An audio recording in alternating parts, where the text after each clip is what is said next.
Hi everyone, it's me, Beatty Kelly Sunflower.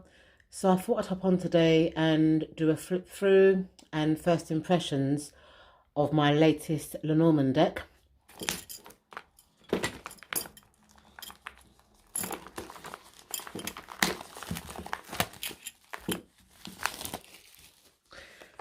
Okay, so the back of the box says Shadow and Light.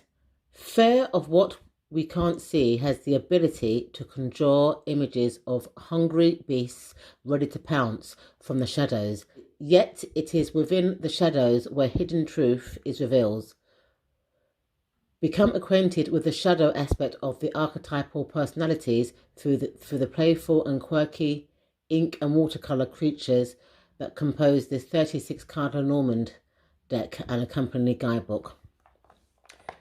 So it says here, each card holds not just an archetypal Lenormand symbol, but also either characters or characteristics that seem to add an extra layer of meaning to every one of my readings. So it's got a flip out box. That's just a protector card.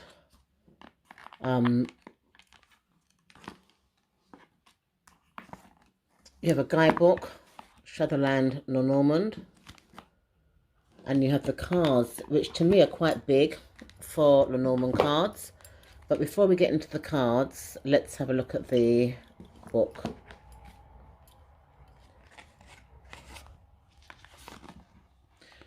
Out of hundreds of Lenormand options, Shadowland Lenormand has become the only deck for me.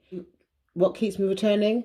Key ingredients that turn an art deck into a workhorse, easy card identification in both large and small spreads, the inclusion of clear titles and numbers throughout, thoughtful symbols, placement and direction, and of course the deck's delightfully dark illustrations which pinpoint and give voice to life's hidden shadows. This deck is a gem that I predict you two will find yourself returning to time and time again. And that's by Carrie Paris, who's the author of The Relative Tarot.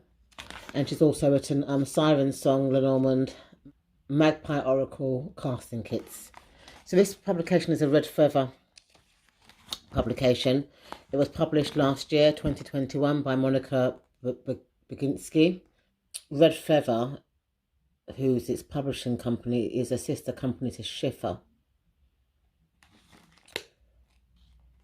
I walked into the shadows, be kindly, and returned with 2020 vision. This deck is dedicated to my husband, partner, and best friend, Alan, in the shadows and light. So it gives you acknowledgements here. I must admit, I'm not too keen when it's got the black background and the right writing. It's a bit difficult to read. But it's got a nice content, nice font size.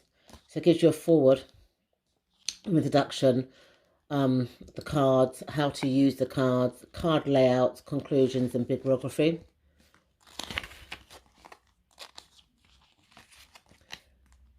So it just talks briefly about Lenormand cards. Talks about the language of Lenormand.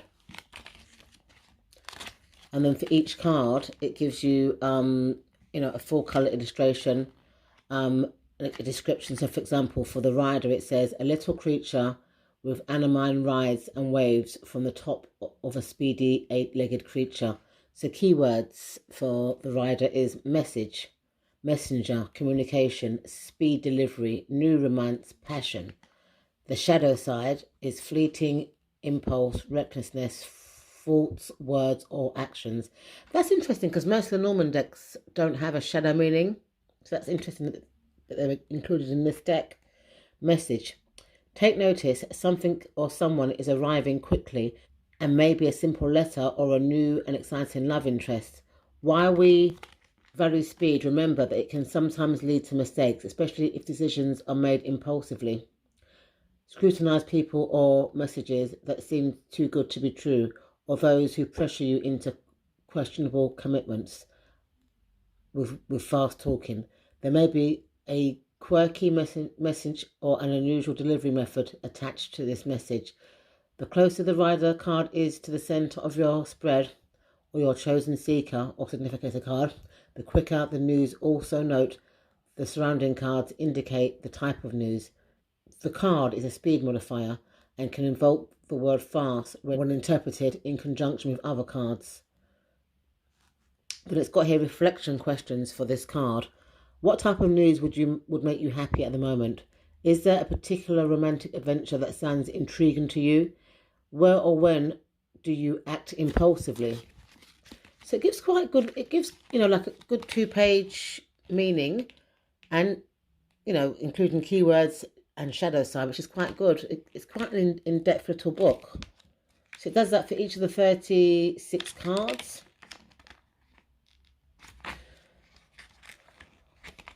Tells you how to read the cards, timings, effective questions, to ask your Lenormand, spiritual hygiene and reading environment, how to shuffle, how to use the Lenormand cards with other divination systems, card layouts. So it gives you a morning card and an evening reflection card.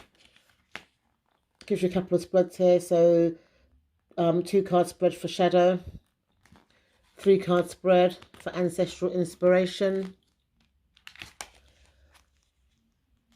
mind, body and spirit spread for seeking balance, 9-card blockbuster spread.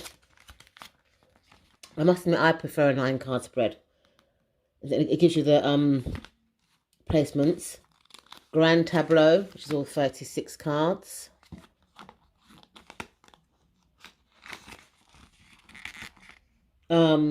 It talks about how to use Lenormand with other divination methods, how to live Lenormand with tarot, and then it gives you a conclusion. So it's quite a detailed little book. It's 111 pages, and it gives you a bit about the author as well.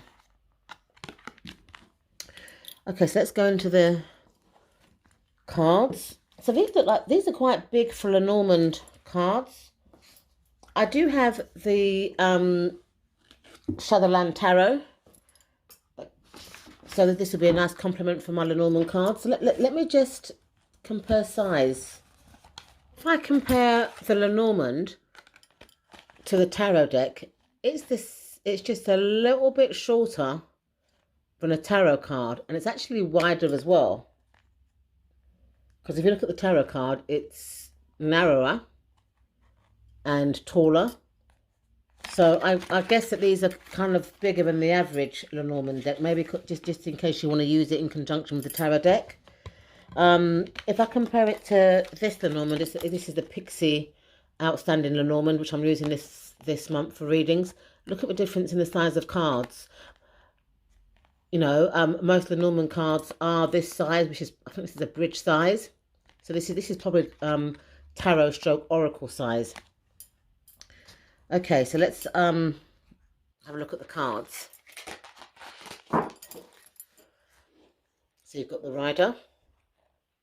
There doesn't seem to be any playing card association inserts in this deck, which is a shame because I do like playing card association inserts when I have my Lenormand decks. You've got the clover. So they're quite clear pictures. You've got the ship.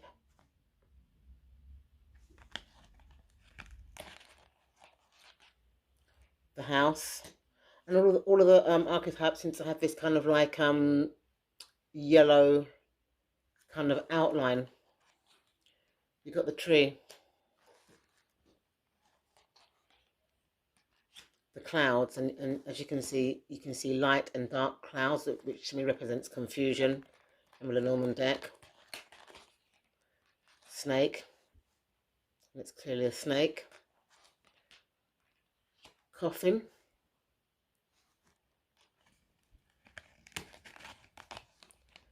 Bouquet. Scythe. See, I would have preferred just to see a scythe rather than see an archetype, because sometimes if it's a larger archetype, it can overshadow the actual archetype for this card.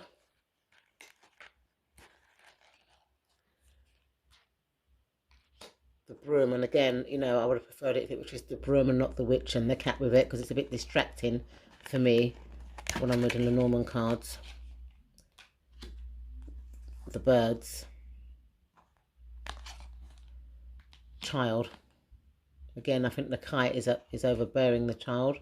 Or is that the child on the kite? I'm not sure.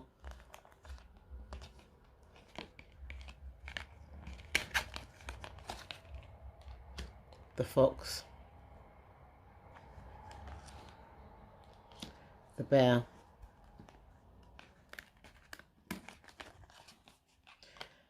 The star.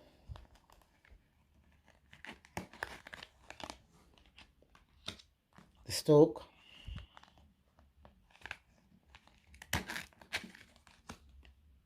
The dog.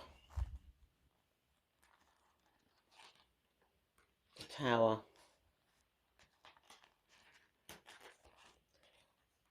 The garden.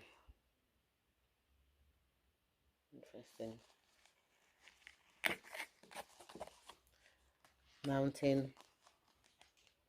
Crossroads. Mice.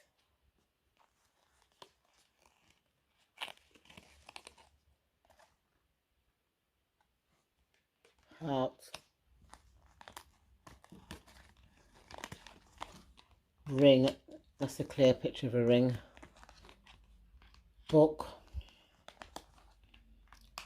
Man. Woman.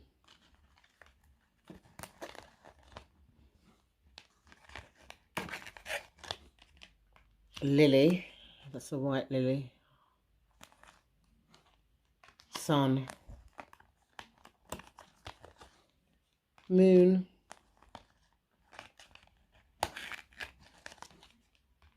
Key. Fish. Interesting fish. Anchor.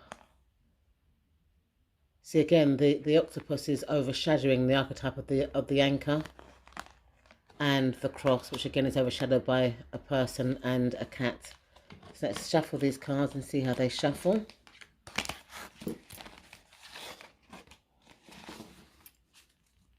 Oh, they've got gilding on them as well, like the tarot. The tarot also has the same, I don't know if you can see it with the tarot cards, the same sort of gilding. But these cards are more glossier, I think, than the tarot. Tarot ones are a bit more matted. So let's shuffle. They shuffle really smooth. I'm not a riffle shuffler or a bridge shuffler, so I don't know how riffle shufflers would find this deck to shuffle. So what are my thoughts? I like the fact that it matches the tarot deck, so I could use it, you know, in conjunction with this tarot deck to do readings and do cross readings, even though the cardstock is a little bit more glossier. I love the fact that it comes in a nice box, you know, that will store them safely. The guidebook's quite detailed. The only thing I don't like about this deck, if I'm honest with you, is that there's no playing card associations. A lot of the cards are a bit kind of like fussy. So here, you know, that there was no need for this figure here because it's distracting the heart. But here, the child, you know, is that the child or is that the child? It's too many distractions. I just like plain Lenormand cards. The fox is overshadowed by another character. There's a lot of fussiness in this deck. That's okay for a ring, but look at the book. There's too much going on in the picture, and I think a beginner might struggle, you know. And if this was laid out in like a 9-card spread, it might be a bit distracting with all the other bits included. But apart from that, it's a nice deck. The cardstock's lovely. I love the gilding. I love the detailed guidebook, and I look very forward to working with this deck. I will leave links in the description bar should anybody be interested. Thank you so much for watching, and I'll see you in my next video. Bye for now.